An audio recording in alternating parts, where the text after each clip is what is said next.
minute হ্যাঁ এর কি করতে ধরে আনছুন গরু চুরি করতে আসি এত আমার এই যে গরু চুরি হইতেছে এত আমার নতুন চাচা শ্বশুর হবে চাচা শ্বশুর হলে তো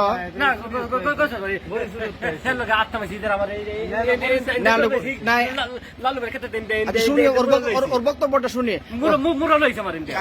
চাচা শ্বশুর আপনি তো নতুন চাচা শ্বশুর হবেন আমার আমি বলি আপনি আমার নতুন চাচা শ্বশুর হবেন আপনি যদি গরু চুরি করেন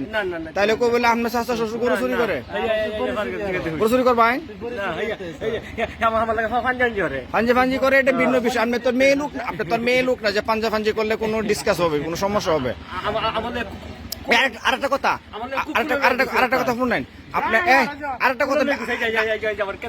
আরেকটা বিষয় শুনুন আপনি যে বলছিলেন আপনার 22 থেকে যে দিন আমার হাতে তুলে দিবেন 5টা টাকা দিবেন সালামি মনে আছে কত দিবেন তাহলে আপনার শীঘ্রই আমার নতুন চাচা শ্বশুর হবেন মনে থাকবে তো আপনি গরু চুরি করেন না কোনো কিছু করেন না